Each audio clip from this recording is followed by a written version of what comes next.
Richard Morecroft, and welcome to the show where a successful evening of challenges can be broken down into its essential elements: nitrogen, oxygen, letters, numbers, and a few people worth their weight in gold. And two people who are brilliant in any form, solid, liquid or gas. Lily Serna. Hi, Richard. And David Astle. G'day, mate. Actually, now, what are the absolute must-have, the essential elements of your day, Lily? To tell you the truth, I don't really have that much routine in my day-to-day life, so I'm ready for anything. Anything could happen. Anything. Mix and match. Wow, that's an exciting day every day.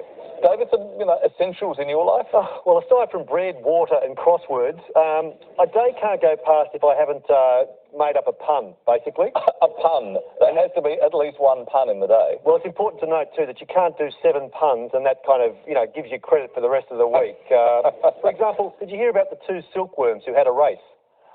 No. They ended up in a tie. Okay, so we're going to have at least one of those every day. Now I feel relaxed. Okay, welcome, David and Lily. Thank you. And introducing our contestants for this evening, starting with our carryover champion, retired school teacher Anne Russell. Welcome back, Anne. Thank you. Now, you have retired from being a school teacher, but you are still doing some teaching for people who have just arrived in Australia. Yes, certainly. We find that when people come to Australia without English as their first language, they're entitled to classes, but not everyone can get to classes because they have young children or they're infirmed. So there's a group of volunteers and we go into people's homes and a couple of hours a week just to get their English started. So they learn English and we learn all about their culture, etc. So very good win-win situation. Seems like a great exchange. Yes. Welcome back tonight. Thank you. And tonight's challenger is Pastor Peter Galliani. Hello, Peter. Hello, Richard. And now, you've actually made a change in your career because you haven't always been a pastor. What were you before? I was an accountant, mainly a credit manager in my previous profession. So how did you go making a transition from a very business-like area of work to something so committedly spiritual? Yeah, I guess because in the time that I was an accountant, I was also a very active member of our church. So I guess that activity led to looking at further work in the church. So now a full commitment. Absolutely, and people are happy to see me come around now rather than when I was a credit manager. I bet that's a bit different. Welcome. So please wish both of them well, Anne Russell and Peter Galliani. Time to transfigure letters into words now with our first letters game for tonight. Anne, I think you know what to do. Have a consonant, please. Sure. Let's start with S. A vowel, thanks. I. And another one. A. And a consonant. L. Another consonant. M. And vowel. E. A consonant, please. S. A consonant, please. N. And a vowel to finish off with. And to finish, O. First thought for the night.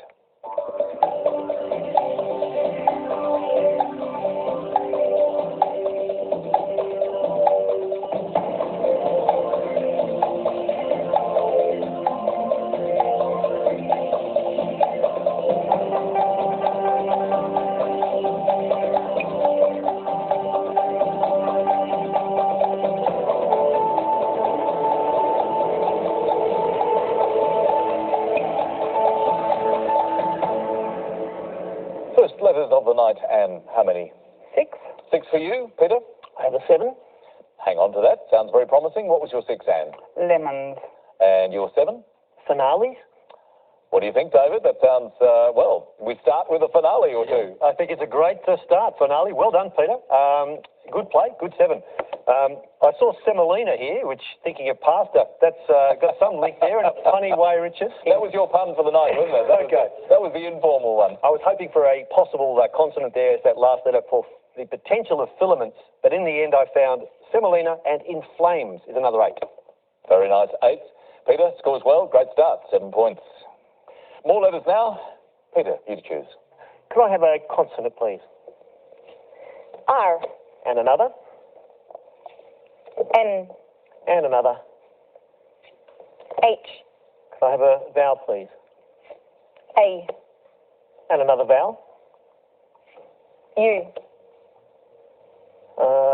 I'll go for a consonant this time. R. I have another consonant P. and a vowel, I. and I'll finish off with a vowel. Thank you. And last letter E. 30 seconds.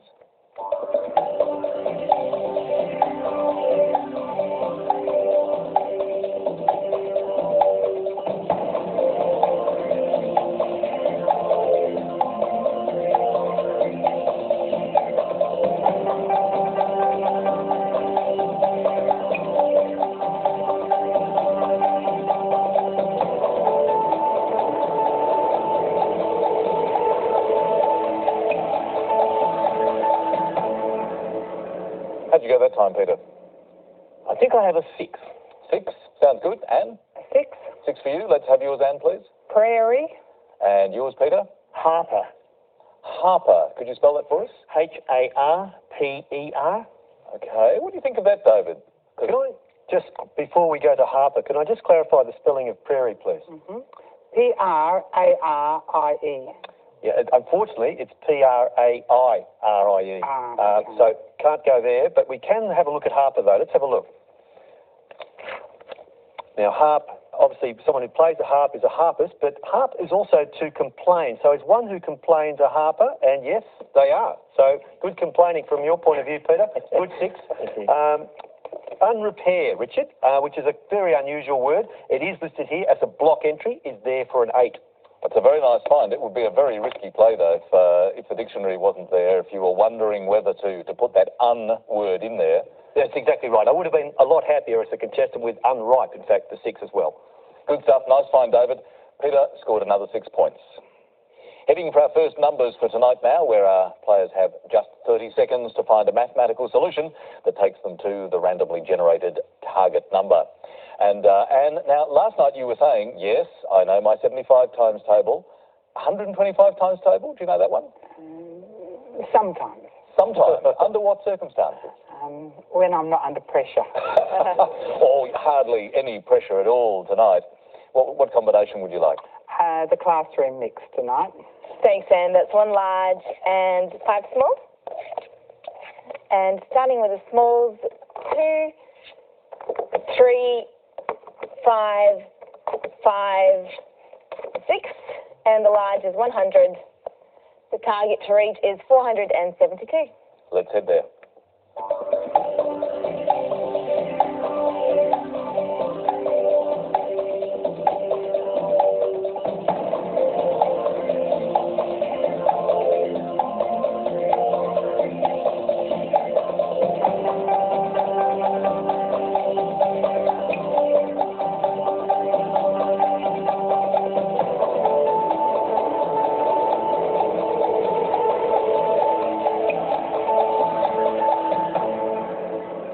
How did you go, Anne? Yeah, I made it. 472. Right there to 472. Nicely done, Peter. Yes, I got there too. You're on the target. Excellent work from both of you. So, Anne, tell us what you did, please. 5 by 100.